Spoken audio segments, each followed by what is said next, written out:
La période des sucres, pour moi, le printemps, c'est toujours fébrile. On sait jamais à quoi s'attendre. Puis moi, je suis une personne assez optimiste, puis je me dis tout le temps, oui, ça va bien aller, puis on va faire un bon printemps.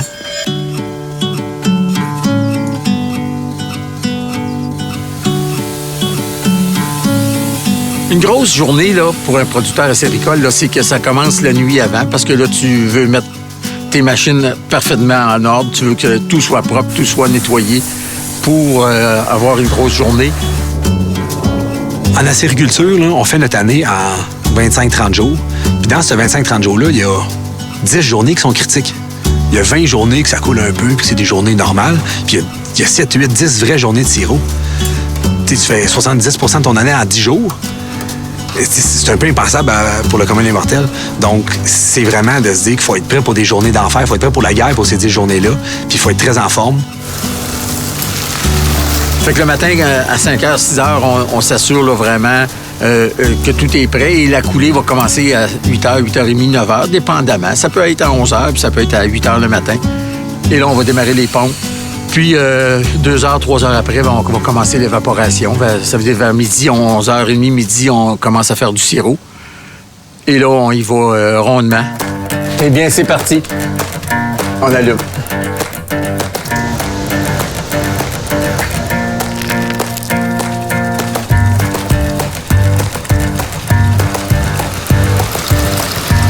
« 14, il y a vraiment de quoi problématique dessus.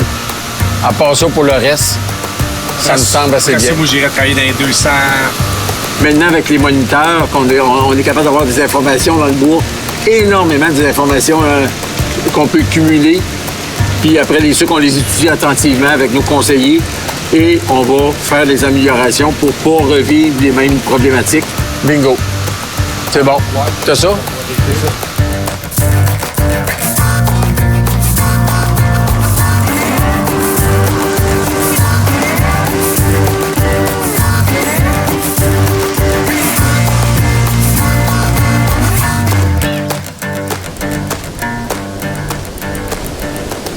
Mon père avait pas d'érablière quand il était jeune. J'avais bien des mononcles qui n'avaient, mais pas mon père.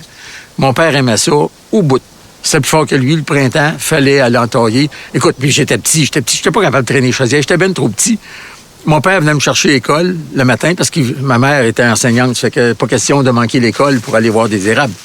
Fait que mon père me laissait prendre l'autobus puis il me disait, rentre pas, va pas à ton école, je vais aller te ramasser en face d'école. Puis on va aller chez mon oncle un tel puis un tel. Et plus tard, quand j'avais 13 ans, mon père a décidé d'acheter une érablière et il a fait des sucres. Là, le cancer a fait en sorte que ça l'a arrêté. Il a fait un sucre une année. Sauf que j'ai eu la grande chance de faire les sucres avec mon père. Puis c'est pas par continuité. J'ai aimé ça. Puis je me suis toujours dit que oui, j'allais en faire des sucres. Puis là, suite à ça, ces décès-là, tout ça, on a vendu l'érablière quelques années plus tard. Mais 15 ans après, c'était plus fort que moi. Il fallait que je rajoute une érablière. Et là, on s'est trouvé une érablière ici, dans le coin de Donham, avec mon épouse. On voulait une grosse érablière. On voulait une érablière pour en vivre.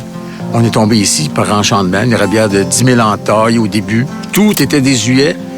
Mais le propriétaire qui l'avait, ça a quasiment été mon deuxième père, Antoine. Puis c'est encore à lui, puis il apprécie tellement tout ce qu'on fait. Lui, il dit qu'il y a une continuité, la ferme continue de grandir, puis je ne changerai pas d'érablière pour tout l'or du monde. Vraiment pas. Mais oui, ma famille a été au cœur de ça.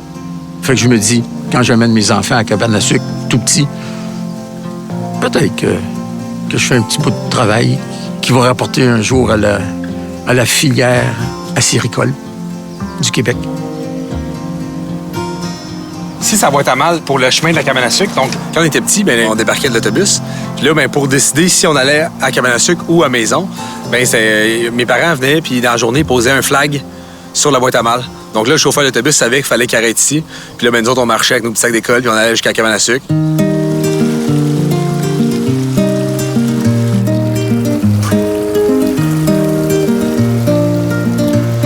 Ça, c'est le sirop.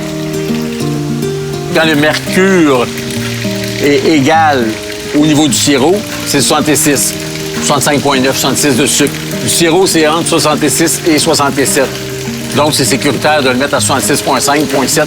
Il est un tout petit peu meilleur et sa conservation est aussi un tout petit peu meilleure. Ça fait que la filière acéricole au complet gagne. On a un sirop qui est un peu meilleur, qui se conserve un peu mieux.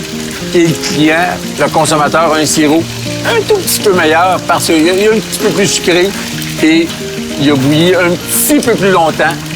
Et à ces températures-là, c'est là que le sucre, que les saveurs se dégagent. Tu sais, les Québécois, il n'y a pas plus grande fierté, je pense, pour les Québécois. En général, s'ils nous réduisent plus, tout le monde, les Québécois, c'est le sirop d'érable. Tu sais, quand on part d'ici et qu'on va ailleurs, il faudrait toujours avoir des cannes de sirop dans nos valises. C'est notre plus belle carte de visite dans le monde entier que d'arriver avec une canne de sirop d'érable à donner. De montrer comment le manger, ce sirop-là. C'est une fierté. C'est notre plus grande fierté, je pense, le sirop d'érable.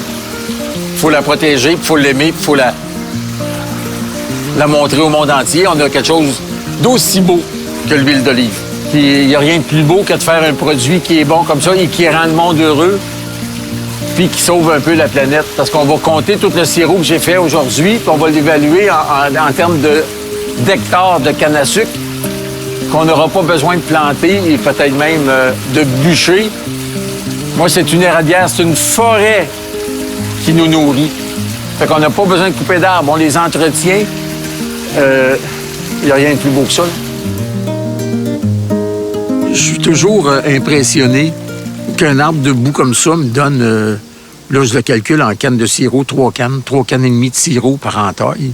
On travaille tellement fort qu'on veut tout récupérer l'eau. Moi, j'ai trop de respect pour l'arbre qui a donné cette eau-là.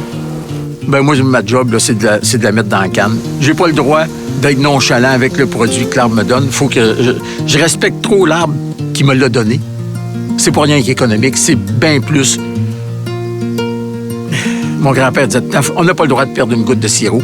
Quand on perd une goutte de sirop, c'est 40 gouttes d'eau. Fait on n'a pas le droit de perdre ça. Faut tout faire pour le produire. Puis moi, j'ai un peu cette mentalité-là. Par un souci une petite folie, un excès d'amour qu'on a pour nos arbres. Mais je ne changerai pas. Je vais toujours vouloir tout faire le sirop possible d'un arbre. Il conseille aux personnes déprimées d'aller en forêt, surtout quand il y a des érables, que l'érable dégagerait une hormone qui rend heureux. Je le crois. En tout cas, moi, je suis dans un environnement de bonheur, puis mes enfants, ils vont continuer là-dedans. Puis quand on fait goûter le sirop d'érable, puis qu'on mange du sirop d'érable, ben, c'est un petit peu du bonheur. Ça fait que, oui, on est des producteurs de bonheur. Quand on produit du bonheur, ben, on en subit, on en voit. Moi, j'adore cette relation-là qu'on a avec la nature, qui est en constante évolution toute l'année. Fait que moi, j'aime beaucoup ce cycle-là avec les saisons, qui vont un peu dicter notre travail, puis un peu dicter nos journées, parce qu'on est vraiment, on est dépendant complètement de la température et de la météo, là. Donc, complètement dépendant de la nature. Fait que c'est nous qui se plions en nature et non pas l'inverse.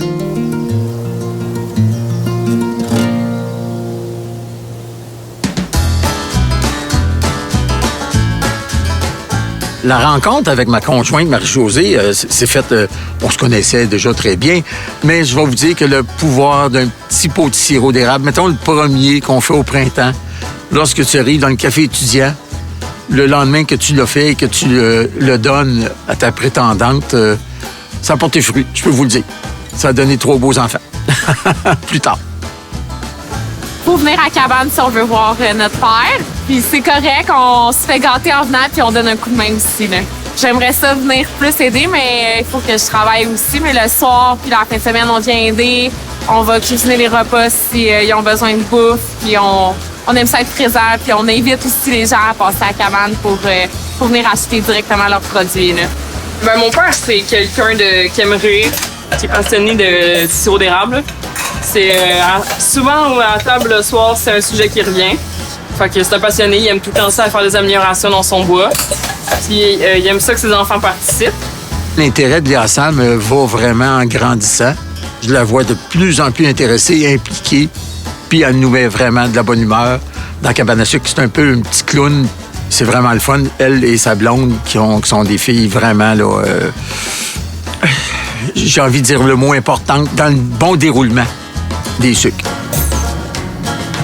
Il commence tout le temps son temps des sucres en ayant hâte, en espérant que ça coule plus, puis en bien motivé, puis à la fin du temps des sucres, il est fatigué. Puis ça paraît, il dort moins, il fait des grosses journées. On finit les sucres, les genoux, puis on est vraiment fatigué. Puis on a beau faire des bons rendements, comme dit, le moral baisse. Et j'ai des amis, moi, qui finissent les sucres dépression. Oui, à bout. Hey, c'est drainant, hein, maudit. Quelqu'un qui dort moindrement mal, si tu fais juste penser à tes problèmes, ton problème de pompe, ton problème de tuyaux gelés, de problème d'écureuil. Oui, pense-y, là, 10 minutes, mais maintenant, arrête de penser à ça. Faut dormir.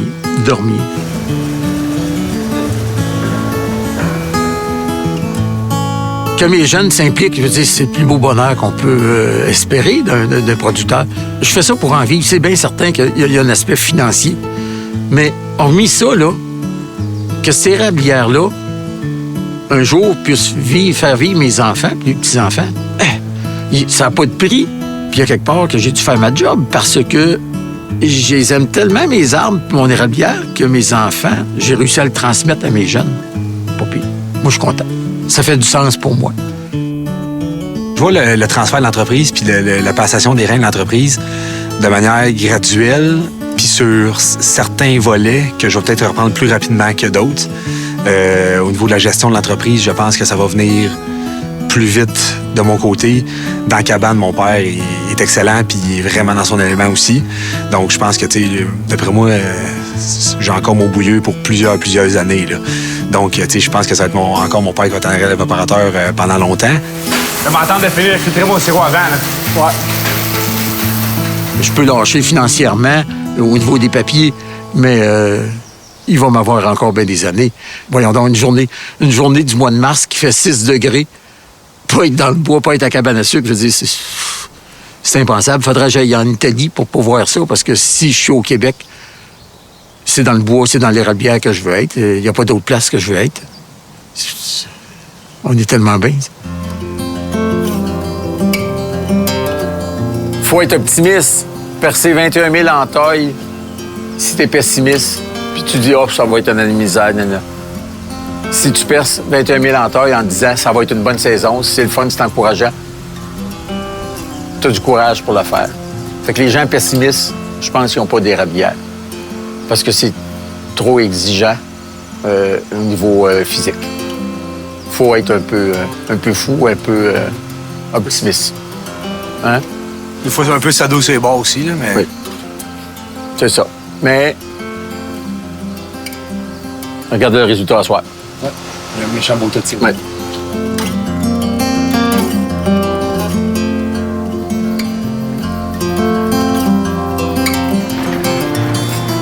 Bon, ben ça a été une sacrée bonne journée. Mais, hein.